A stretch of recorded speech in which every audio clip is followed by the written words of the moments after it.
The United Nations has plans to tax the world. We'll be paying a tax if they have their way to the United Nations. They want to get the UN authority to regulate international commerce. They want to control food. They understand full well that the production and distribution of food is the way to control the world. The United Nations has plans to establish a new seat of power in the UN called the People's Assembly.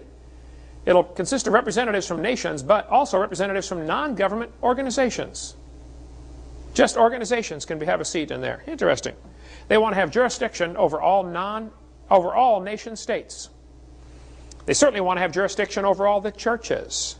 And many churches have already stuck their head in the noose by becoming incorporated. And they don't realize what they've done. There's a good book if you want to read more on that. You can get it from our website, or right here in our bookstore, In Caesar's Grip, about how the incorporation process, 501c3, has trapped churches where they cannot speak out on certain topics.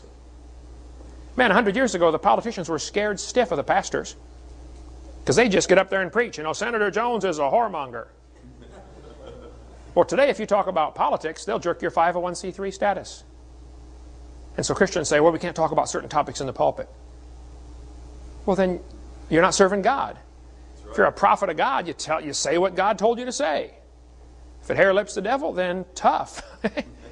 It goes back to the two basic philosophies of government. You know, evolution based on man's opinion and creation based on laws come from the Creator. He gives us rights to have churches. He gives us rights to speak the truth. Our founding fathers said, when it comes in the course of human events, it becomes necessary for one people to dissolve the bands which have connected them to another. They said, we hold these truths to be self-evident. All men are created equal. They're endowed by their Creator with certain rights. They kept talking about the right of the people because of the fact they were created by God. When you get a bunch of people together who believe they were created, they don't make good slaves. They're going to throw the tea in the harbor and start a big war. And so the guys who would like a new world order are fighting very hard to not let creation into the schools, because the schools are their primary method of teaching their evolution theory, which says rights come from government, not from God. This fellow said, fundamentalist parents have no right to indoctrinate their children in their beliefs. We are preparing their children for the year 2000 in life in a global one-world society, and those children will not fit in. They want to prepare our kids for a new world order. And boy, it's working, folks. 75% of kids from Christian homes that go to secular schools lose their faith after 1 year of college. There's a great book called The Medusa File by Craig Roberts. Excellent book on the government cover-ups of all sorts of things that have been covered up. Did you know how many prisoners of war were left behind when we fought World War II, when we fought in the Japanese theater, and when we fought Vietnam? Those prisoners of war were taken off to be coal miners up in the Soviet Union and in China. They just disappeared into slave labor camps. And some leaders in our government knew about it and said, oh, it's not worth messing with, just let them go. There's some still alive over there. Read this book, The Medusa File, if you want to get more on that. If you want to understand the conspiracy that's right now Satan is using to control the world, there are so many good books you can read about this. I've got several on the table here. There are different groups with their smoke-filled rooms trying to control the world. There's a meeting, there's a committee of 300 Jewish financiers, all masters of lodges, who rule the world according to Protocols of Zion. Now, I get criticized for recommending the Protocols of Zion. I understand the book was written so that if it was found, it would be blamed on the Jews. It's actually the bankers. But they kept calling it, they wrote it as if the Jews are going to do this and the Jews are going to do that. I tell you what, you read it, it's all come true in the last 100 years. And people say, that's a bad book, Brother Hovind. Well, yeah, it is, but it reveals their plan for the world, but it was not written by Jews. It was written by financiers, moneylenders. It shows their plan to rule the world. There's a book called The Committee of 300, showing the 300 top people who really make the decisions on this planet to decide when we're going to have a war and when we're going to have a depression and a recession. Get more on that. See, a lot of these crises that we face are man-made, intentionally made. I don't know if you saw the video of the airplane flying into the Twin Towers, but there's a video on the internet you can watch showing an F-15 flying right beside it, guiding them into the Twin Towers. They slow the tape down and show it frame by frame. Interesting. I'm not sure what all happened that day, folks. I'm not sure if anybody's sure what all happened that day. But they will develop a crisis just so they can get their goals accomplished. Some of these guys would like a new world order, a one world government, and they're not against killing 3,000 or 4,000 people if it helps their cause. Like blow up the Oklahoma City building just so we can, eliminate the militia groups that are getting a little out of hand, Or just so we can get more homeland security measures. I can't even carry my pocket knife on the plane now. Well, the Civil War was deliberately done in order to get more toward a one world government. So was World War I. The 1929 Depression was deliberately caused to get people to come in and get a Social Security number, which, by the way, is a voluntary system. The Cuban Missile Crisis was deliberate. See, the Russians, they have a technique. They say we'll take 2 steps forward and 1 step back, and everybody thinks we retreated. They wanted a missile base. They wanted a military base in Cuba. So they put in a military base and missiles. Kennedy huffed and puffed about the missiles, the big missile crisis in '62, and they took the missiles out, we think, and left the military base. 2 steps forward, 1 step back, they're further toward the goal. They've done that all over the world. Oklahoma City was blown up by apparently some terrorists, obviously, but it wasn't the truck bomb in the street that blew that building up, folks. There's a whole lot more to it than that. You want to get a hold of Ben Parton, the Air Force general in charge of explosives. He said, I know what blows buildings up. I've been doing this for 30 years. He said a truck bomb did not blow up that building. There were bombs in the basement around the pillars. Sheared the pillars off. Talk to Ben Parton. There's his phone number right there if you don't believe me. Got a great videotape about that. In order to get anti-terrorism legislation passed that had been stalled in Congress, that's why I think those buildings came down. The TWA bombing was done deliberately to get rid of some people who were going to go testify against Bill Clinton, apparently.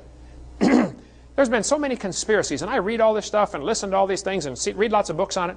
But folks, it doesn't matter in a bigger sense. I think we as Christians need to be wise as serpents and harmless as doves. I'm going to share with you tonight what I think the solution is. What should we be doing in light of the fact that there's a new world order coming down upon us and Christians are not going to be welcome? This fellow said, we're on the verge of a global transformation. All we need is the right major crisis and the nations will accept the new world order. I'll tell you what, when they're bombing your cities, people will give up their rights in order for safety. I think it was Ben Franklin said, those who will give up their rights for peace and security will have neither peace nor security. Bible says, this know also in the last days perilous times shall come. Folks, there are bad times coming. I'm not going to get up here and say everything's going to be fine. I feel like something good's about to happen to you. I feel like something bad's about to happen to everything. Okay? Get ready. I got 2 grandkids, more coming. I'm not excited about bad times coming, but folks, it's coming. That's right. What they do, they think of some excuse to create a crisis so the president can declare martial law, which of course sets aside the Constitution. Presidents are now actually ruling by executive order. There have been 13,000 of these given. Abraham Lincoln gave the first one ever in America, ordering 75,000 troops to invade the South.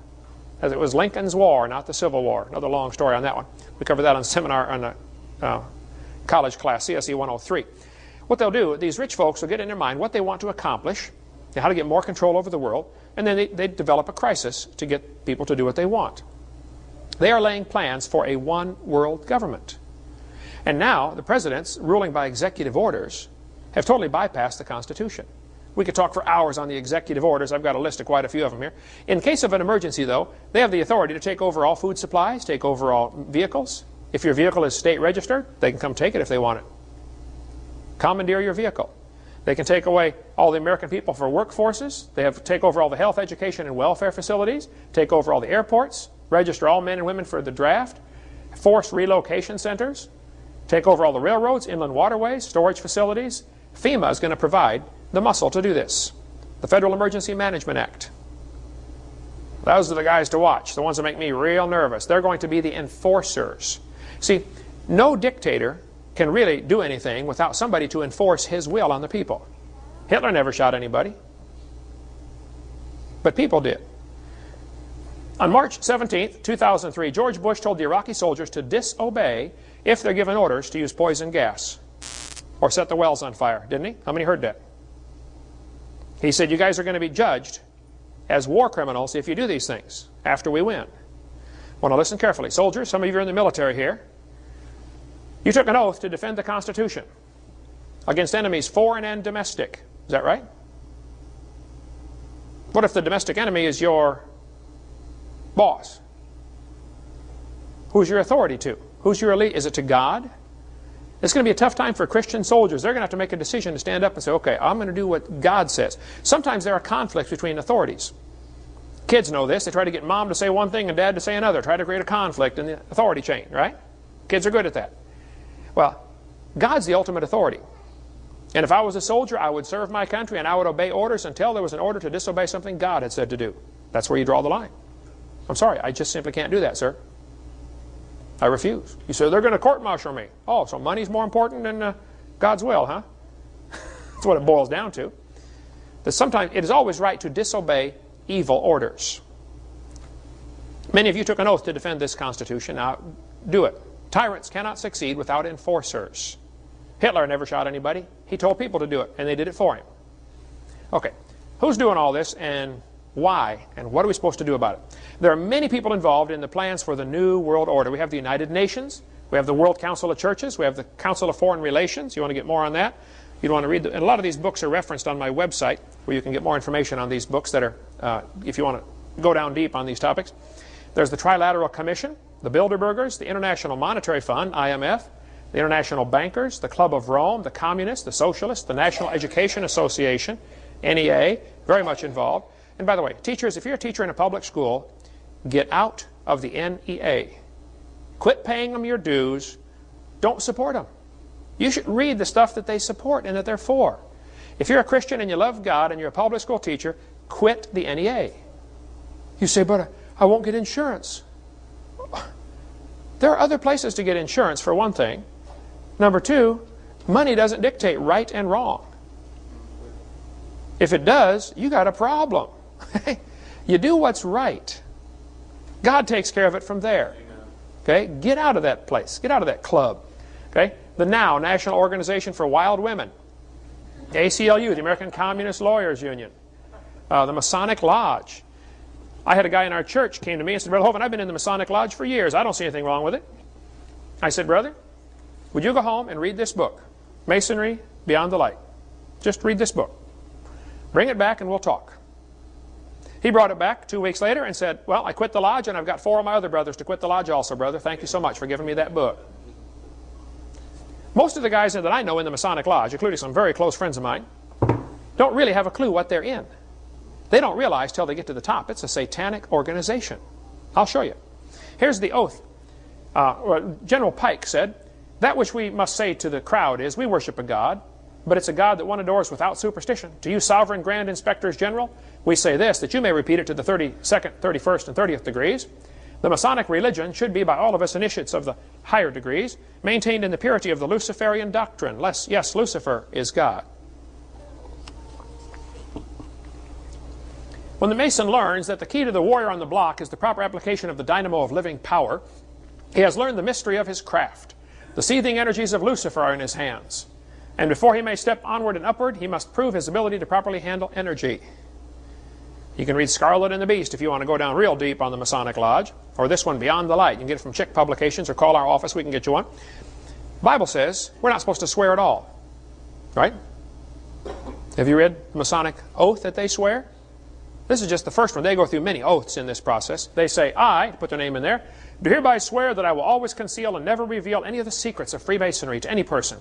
If I do, I consent to having my throat cut from ear to ear, my tongue torn out by the roots, my body buried in the sands of the sea at low water mark.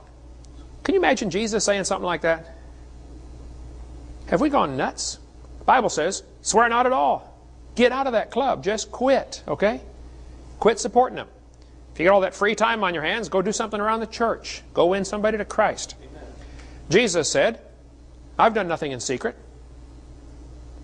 Why do they have their secret clubs, their secret handshakes, you know, where you hold the second knuckle, depending on what degree you're in, all these different secret handshakes, you know, and the secret way that they stand, you know, Judge, put their hand like this, I'm in distress, you know, rescue me, Judge. You know, the judge is probably a Mason too.